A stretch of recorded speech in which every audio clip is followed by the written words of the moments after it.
अस्सलाम वालेकुम नाज़रीन, तमाम तर तारीफें नबी अखरुज़्ज़मा पर जो वजह तख्लीक़ कायनात है, जिनकी वजह से आप हैं, जिनकी वजह से मैं हूं और जिनकी वजह से कुल कायनात है।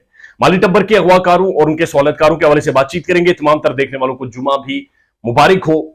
जब जब मेहदी काज़मी की बेटी की मेडिकल की तारीख करीब आती है, दो चीजें रोनमा होती हैं। पहली चीज, अदाकारा लुगत की कोई पुरानी किताब निकालती हैं, चाइनीज लिटरेचर निकालती हैं और उसके अंदर नाजेबा तरीन अल्फाज चुनकर गालियां देना, हैरिस करना, धमकियां देना शुरू कर देती हैं। दूसरी चीज ये होती है कि जब जब ये सारी डेवलपमेंट होती है, तब तब जो मुअज़्ज़ज़ जजेस हैं वो छुट्टी पर चले जाते हैं। 20वीं दफा है कि एमएलओ के ऊपर तारीख दे दी गई है। मुअज़्ज़ज़ जजेस जाती वजूहात की वजह से छुट्टी पर चले गए हैं और ऐसा तासुर मिल रहा है जैसे गिनीज वर्ल्ड रिकॉर्ड बनने वाला है कि मेहदी काज़मी की बेटी के मामले में इतनी ज्यादा तारीखें दी गई, इतना ज्यादा मामलात को लटकाया गया कि जिसकी कोई हद बाकी नहीं थी। लेकिन पीछा करेंगे, अगर बूढ़े भी हो गए तो इस केस का फैसला होगा कि आखिर मेहदी काज़मी ठीक कह रहा था या ये गैंग ठीक था। इसका फैसला जरूर होगा। लेकिन उससे बड़ी खबर यह है कि मुझे एक क्लिप भेजा किसी ने, कोई 2-2.5 मिनट का क्लिप है, जिसमें जनाब एडवोकेट अली जाफरी साहब इंटरव्यू दे रहे हैं और इंटरव्यू के दौरान उन्होंने पुलिस के ऊपर इल्जाम लगाए। उससे पहले आपको बता दूं कि अली जाफरी साहब के साथ मेरी 2 दफा टेलीफोनिक कन्वर्सेशन हुई और कोई 40 मिनट हमारी मुख्तलिफ चीजों के ऊपर बातचीत हुई है। लेकिन मैं आपको यह बात बड़ी क्लियर कहना चाह रहा हूं कि दुनिया में ना, जब भी आप जब भी किसी कॉज के लिए, पर्पज के लिए खड़े होते हैं, तो 2 लोगों के बारे में दुनिया का लिटरेचर या फलसफा या दुनिया बात करती है, ये लिखती है। एक वो होते हैं जो आपकी मुखालफत में खड़े हो जाते हैं और डट कर मुखालफत करते हैं। एक वो होते हैं जो आपकी हिमायत में खड़े हो जाते हैं और डट कर आपकी हिमायत करते हैं।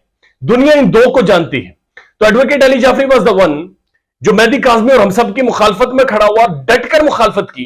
मुझे शदीद इख्तिलाफात थे उनके अल्फाज और उनके कॉन्डक्ट के साथ, लेकिन उन्होंने मुखालफत की। लेकिन उस मुखालफत में जो फोल प्ले अदाकारा ने किया वो उन्होंने नहीं किया। उन्होंने बैठकर लाइव ऑन स्क्रीन हमारे रिपोर्टर्स को भी इंटरव्यूज दिए, खुलकर मुखालफत की, खुलकर बातें की और खुलकर आए। लेकिन अदाकारा ने दूसरी तरफ क्या किया कि उन्होंने फोल प्ले करने की कोशिश की। उन्होंने जाली टेम्पर्ड कॉल्स करवाकर, रिकॉर्ड करवाकर चले।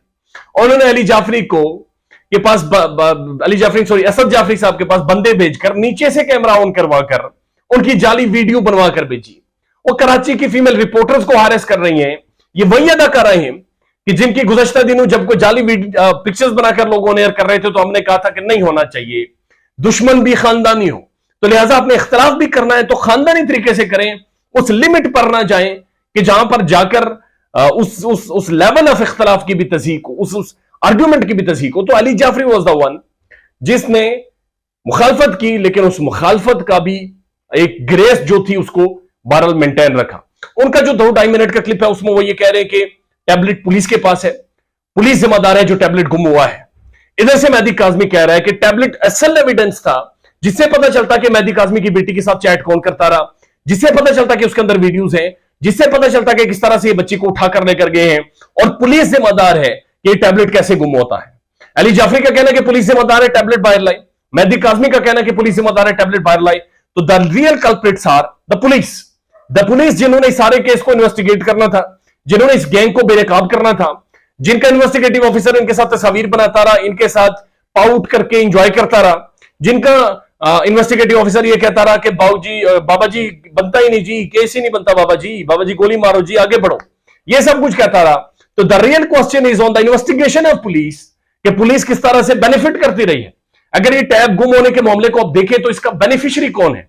इसका क्लियर बेनिफिशियरी सिर्फ और सिर्फ जहीरा और शब्बीरा नूर बीबी की औलाद और उनका स्ट्रेटेजिक मीडिया सेल चलाने वाली अदाकारा हैं जो उसी टैबलेट के जरिए उनके साथ मेहदी काज़मी की बेटी के साथ कांटेक्ट में थी, उनसे बातचीत करते रहे, उनसे गुफ्तशनीद करते रहे और उसे गाइड करते रहे और उसे वरगलाते रहे। लिहाजा उनका कहना और इनका कहना कि पुलिस टैबलेट को बाहर लाए, पुलिस को अब शायद जवाब देना होगा और बहुत सारे और भी बड़े संजीदा सवाल हैं जिनके जवाब पुलिस को देने होंगे। शाहिद हुसैन साहब ने एक खबर ब्रेक की है, बड़ी इंपॉर्टेंट है और वो आपके सामने रखेंगे, लेकिन उसकी थोड़ी सी डिटेल मजीद ले लें। ख्याल रखिएगा अपना। अल्लाह हाफिज।